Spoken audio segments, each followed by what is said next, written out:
বিসমিল্লাহির রহমানির রহিম। আশা করি টিকটকের সকল ভাই বেরাদার ভালো আছে। তো আপনাদের ভালো থাকার মাঝে আমি নুরুল আমিন আপনাদের সামনে কিছু কথা বলতে চাই, যে কথাগুলো আপনারা মন দিয়ে শুনবেন।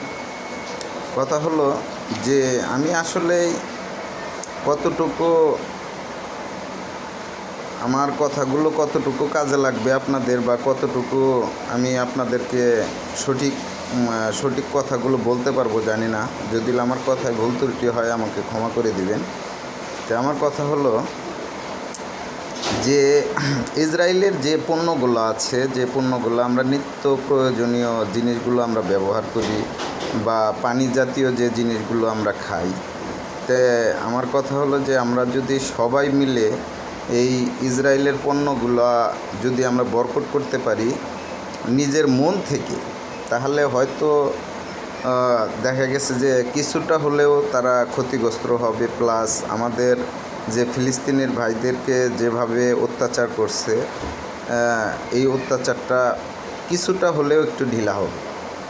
তাই আমার কথা হলো যে আমরা সবাই মনে প্রাণে মন থেকে চেষ্টা করব যে ইসরায়েলের কোনো ধরনের পণ্য কেউ ব্যবহার করব না, ঠিক আছে?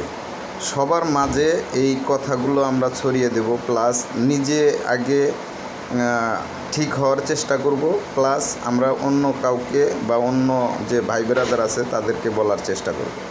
তাই আমার কথা হলো যে আমরা যত তাড়াতাড়ি এই জিনিসগুলো আমরা নিজেদের মধ্যে আমরা নিজেরা আমাদের এই বাংলাদেশ থেকে এই ইসরায়েলের পণ্যগুলা আমরা বয়কট করতে পারবো, তখন থেকেই আমরা মনে করতে পারবো যে আসলেই আমরা আমাদের মুসলমান রাষ্ট্র বা আমরা মুসলমানের জন্য আমরা কিছু করতে পারছি, ঠিক আছে? হয়তো আমরা যুদ্ধে যেতে পারবো না, বা তাদের সাথে ওরকম ধরনের কোনো কথা বলতে পারবো না। তো আমাদের যে করণীয়গুলো আছে সে করণীয়গুলো আমরা নিজেদের মধ্যে থেকে করতে চাই, ঠিক আছে? তো আমার কথা হলো যে এই কথাটা সারা বাংলাদেশ প্রত্যেকটা লোকের মাঝে আপনারা ছড়িয়ে দিবেন। সবাই যেন যার জায়গায় থেকে সে যেন সচেতন হয়।